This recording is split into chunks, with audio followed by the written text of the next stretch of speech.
नमस्कार. जसं आठवतंय तसंच्या या नवीन भागामध्ये मी सुहास धारणे आपल्या सगळ्यांचं मनापासून स्वागत करतो. रसिको, या भागांमधून आपण नाटक, सिनेमा याविषयी असणारे लेखक असतील, दिग्दर्शक असतील किंवा संगीतकार असतील यांच्याविषयी जाणून घेत असतो आणि ही सगळी माहिती आपल्याशी शेअर करत असतात ज्येष्ठ मनोविकार तज्ज्ञ डॉक्टर संजय वाटवे. डॉक्टर नमस्कार. या नवीन भागामध्ये आपलं मनापासून स्वागत. धन्यवाद. डॉक्टर, आपण गेले काही जे भाग केले 10-15 भाग झाले त्यामध्ये तुमचा जो पोशाख होता, पेहराव होता, तो तुम्ही एकदम फॉर्मल शर्ट पॅन्ट किंवा टाय किंवा ब्लेझर अशा स्वरूपात असायचा, पण आज एकदम तुम्ही भारतीय वेशामध्ये कसे काय? माझं जे नेहमीचा ड्रेस असतो ती माझी आयडेंटिटी. हा. आज हा जो पोशाख आहे ती आज ज्या कलाकाराविषयी आपण बोलणार आहोत त्यांची आयडेंटिटी. अच्छा.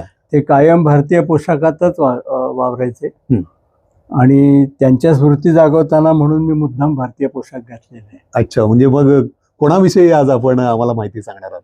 मी आज तुम्हाला मित्रवर्य आणि नटवर्य विक्रम गोखले यांच्याविषयी माहिती सांगणार आहे. अरे वा वा वा वा. पण मग विक्रम गोखले आणि आपली यांची ओळख कशी काय झाली? हा, तर आता मी हे सांगू इच्छितो की आपण गेले जे 17-18 एपिसोड्स केले ते सगळे बापूंच्या आठवणींवर आधारित होते. हा. आजचा जो एपिसोड आहे विक्रम गोखलेंचा, त्या सर्व आठवणी माझ्या आहेत, कारण बापूंचा आणि विक्रम गोखलेंचा विशेष संबंध आला नाही. बर बर. विक्रमचे वडील चंद्रकांत गोखले आणि बापू वाटवे यांनी खूप वर्ष एकत्र काम केलं, पण विक्रमचा बापूंबरोबर कधी म्हणजे प्रोफेशनल कॉन्टॅक्ट आला नाही. अच्छा. फक्त राहायला आम्ही जवळजवळ होतो प्रभात रोडला, त्यामुळे थोडंसं जाणं येणं असायचं. विक्रमचा जो काही कॉन्टॅक्ट आला बापूंशी तो एकदाच आला, ते म्हणजे ते आयुष्यात पहिल्यांदा जेव्हा तो स्टेजवर उभा राहिला, नाटकात काम केलं, कॉलेजच्या गॅदरिंगमध्ये, तेव्हा नमस्कार आला आणि अभिनय कसा वाटला हे विचारायला तो बापूंकडे आला होता.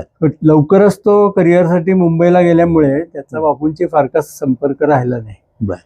विक्रमचा माझ्याशी संपर्क जो आला तो एक मानसोपचार तज्ज्ञ म्हणून आला.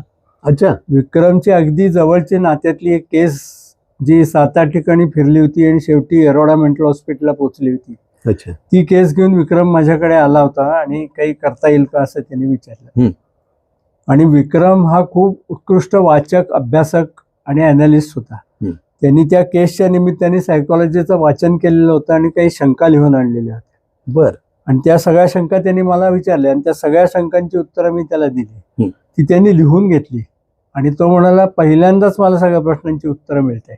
आणि मग माझ्या सान्निध्यात आल्यामुळे त्यांनी त्यानंतर सायकोलॉजीची विविध पुस्तकं, विविध रेफरन्सेस 5000 पानं वाचली आणि त्यांच्या नोट्स काढल्या आणि शंका लिहून आणायचा. तो दरवेळेला एक पान तरी तो शंका लिहून आणायचा आणि माझी उत्तरं तो लिहून घ्यायचा. अरे बाप. आणि समाधान झाल्याचं आवर्जून सांगायचं की आत्ता माझ्या शंका पेटल्या. माझ्या डोक्यात जो गोंधळ होता तो सगळा तू बाजूला काढलास आणि मला आता क्लिअर दिसायला लागलं सायकियाट्री म्हणजे काय. अच्छा. असा अभिप्राय पण त्यांनी दिला. बर बर. पण मग तुमची जी काही ऑब्झर्वेशन असायची, एक मनोविकार तज्ज्ञ म्हणून तुमचा जे काही अभ्यास असायचा त्याचा उपयोग त्यांना त्यांच्या भूमिका करताना किंवा एखादी भूमिका वठवताना त्यांना कसा काय त्यांनी वापर केला? जशी आमची ओळख वाढत गेली तसं body language observation, facial expression observation किंवा स्पीच मधनं अनालिसिस या सगळ्या गोष्टी विक्रमशी बोलल्या गेल्या.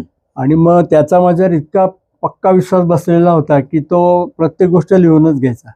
आणि तो म्हणला, मग तुमच्या ज्या शास्त्रीय ऑब्झर्वेशन्स असतात, फेशियल लँग्वेजच्या रेषा तुम्ही वाचता, बॉडी लँग्वेज, ह्याचा मला अभिनयाला सुद्धा मार्गदर्शन म्हणून उपयोग होऊ शकेल. ते मी सांगितलं होऊ शकेल, तुला काय असेल शंका तर विचार. तर तो एखादी कॅरेक्टर करायची असेल तर त्याचं सगळं डिस्क्रिप्शन घेऊन माझ्याकडे यायचं आणि हा माणूस अशा प्रसंगी कसा बोलेल, कसा वागेल, अच्छा अच्छा, हे तो मला विचारायचा. बरं. हे शब्दोच्चार त्याचे ह्या प्रसंगी कसे असतील आणि मग मी ते त्याला सांगायचो. बरं. काही काही वेळा तो म्हणायचा करून दाखव. अरे बापरे. मी म्हणलं करून दाखव, नटस्त्रमटाट कोण आहे. बरं बरं बरं. पण तो हट्टाने माझ्याकडनं काही काही डायलॉग किंवा असे करून घ्यायचा. मी असं मुळीच म्हणत नाही की मी त्याच्यावर पूर्ण इन्फ्लुएन्स केलं असं, पण त्याला याच्यातलं थोडंसं मार्गदर्शन मिळायचं की कसे शब्दोच्चार किंवा फेशियल एक्सप्रेशन त्यावेळेला कसं पाहिजे. दुसरी गोष्ट मी त्याला सांगायचो दरवेळेला की तुम्ही कलाकार मंडळी आहात, तुम्ही शास्त्रीय दृष्ट्या करेक्ट असण्याची गरजच नाहीये. तुम्ही कलेचं सादरीकरण करता तशी कला सादर करा. बरोबर. माझी प्रत्येक कलाकृती बिनचूक झाली पाहिजे बर असं ते सांगायचं. बर बर बर. पण मग अरे लोक बघतात, पुस्तकातून वाचतात नंतर. बर बर बर. तेव्हा माझी कलाकृतीत कुठेही फट सुद्धा राहता कामा नये. आता तुम्ही शब्दोच्चारांचा उल्लेख केला, पण एक नट म्हणून मग तो सिनेमातला असो किंवा नाटकातला असो, शब्दोच्चारांना अतिशय महत्व असतं. तर त्याविषयी ते फारच जागरूक असायचे नाही का? त्यांचे मराठीच भारी भरकम असं होतं. म्हणजे नॉर्मल लाईफमध्ये मराठी बोलताना स्वतः इतकं हेवी मराठी वापरायचे की काही काय म्हणजे मैत्री झाल्यानंतर मी त्यांना म्हणलं, अरे काय डायलॉग बोलतोस का काय, साधं बोल की. कारण ते स्क्रीन प्ले किंवा शूटिंग स्क्रिप्ट वाचल्यासारखेच बोल, मी सांगितलं होतं असं नॉर्मल जीवनच बोलायचे. बरोबर. पण मग एकूण साधारण आणि शब्दोच्चार ते त्यांनी मला सांगितलं, पेशंटचं इंटोनेशन किंवा त्याचं स्पीच, त्याच्या स्पीचची स्पीड, त्याचे शब्दोच्चार, हे सगळं तुम्ही अनालाइज करत असता. म्हटलं रेषा अनालाइज कर. मग मला एखादं उदाहरण देऊ शकाल का? म्हटलं देतो. शब्द तेच असतात, त्याचं इंटोनेशन आणि कुठल्या शब्दावर जोर दिलाय ह्याच्यावर त्याचा इम्पॅक्ट बदलतो. तर कसं, तर एका माणसाचा दुसऱ्या माणसाला धक्का लागतो, तो खाली पडतो. त्या पहिला माणूस त्याला काळजीने विचारलं कुठं लागलं, तर तो उत्तर देतो कुठं लागलं. शब्द तेच आहेत, कुठं लागलं, पण पहिल्याचं इंटोनेशन चौकशी करण्याचं आहे आणि दुसऱ्याचं कुठं लागलं. बरोबर बरोबर. ते असे अनेक उदाहरणं ते माझ्याकडनं विक्रम गोखलेंनी करून घेतली होती. आणि ते बारकाव्यांना त्या फार महत्व आहे असं ते सांगायचं. ऍक्टिंग मधल्या बारकाव्या, ढोबळ ऍक्टिंग कोणी करू शकतं, त्यातले बारकावे जे महत्वाचे आहेत. आणि तुझ्यासारखा माणूस समोर बसला की आम्हाला बारकाव्या सकटच काम करायचं असतं. अच्छा अच्छा. पण आता तुम्ही सांगितलं शब्दोच्चारांविषयी तर सांगितलंच, परंतु ते मग पुण्यात आले की मला वाटतं एका लॉजवर राहायचंय. ते प्रभात रोडच्या हॉटेल स्वरूपमध्ये राहायचे, जे माझ्या क्लिनिक पासून एक चौक अंतरावरच आहे. त्यामुळे पुण्यात विक्रम गोखले स्वरूपला आले की ते माझ्याकडे आल्याशिवाय राहायचेच नाहीत. म्हणजे पुण्याच्या विजिटमध्ये डॉक्टर वाटवे असायचेच ते त्या लिस्ट. मग कधी नुसत्या गप्पा मारायला यायचे, कधी नुसता चहा प्यायला यायचे, कधी शंका घेऊन यायचे, कधी एखादं कॅरेक्टर आणि त्याचं उच्चार, फेशियल एक्सप्रेशन असं करू वगैरे असे बारकावे विचारले यायचे. बरोबर आहे. तेव्हा विक्रम माझ्याकडे पुण्यात आला नाही असं जवळजवळ घडलेलंच नाही. अच्छा. जेव्हा जेव्हा पुण्यात येणार तेव्हा ते तुमच्या माझ्या क्लिनिकला येणार, माझी गाठ घेणार किंवा डिनरला मला बरोबर नेणार. त्यांचे काही ठराविक फेवरेट हॉटेल्स होते, तिथे डिनरला वगैरे मग आम्ही जायचो. बरोबर. परंतु त्यांनी चित्रपटात किंवा टीव्ही सिरियल मध्ये पण अनेक काम केलेलं आहे. तर ते करत असताना एखादं त्यांचा काय जी भूमिका ते बजावत असत, तर त्याच्यातला एखादी टर्म असेल तर तिची सायंटिफिक टर्म काय आहे याविषयी सुद्धा ते काही आग्रह असायचा. बरेचदा म्हणजे ते आधीच मला विचारून घ्यायचे की एक्झॅक्ट सायंटिफिक टर्मिनॉलॉजी काय आहे आणि त्याचा उच्चार काय आहे, ते सांगायचं होतं. काही वेळेला ते शूटिंग चालू असताना शूटिंग थांबवून फोन करून मला विचारायचे की अरे इथे सेटवर गोंधळ झालाय, हा शब्द कसा उच्चारायचा. मग मी त्यांना तो उच्चार सांगायचो आणि शूटिंग पुढे चालू व्हायचं. एकदा तर असा प्रसंग घडला, मी कामाच्या गडबडीत होतो, त्याचा फोन आला आणि पहिलं वाक्य तो म्हणला, संजू फार गडबडीत आहे. म्हटलं मग फोन कोणाला केलाय? तू निवांत राहिलास की कर ना फोन. अरे नाही, अमिताभ थांबलेला आहे, उच्चार एक्झॅक्ट काय ते कळण्यासाठी, तर अमुक अमुक शब्दाचा उच्चार काय. तर मी सांगितलं. आता मी त्याला सांगतो अमिताभला की अथॉरिटीकडनं आलेला आहे, हाच उच्चार करायचा. पण सेटवर 2 उच्चार सांगितले जात होते. म्हटलं मी सांगतो तो फायनल.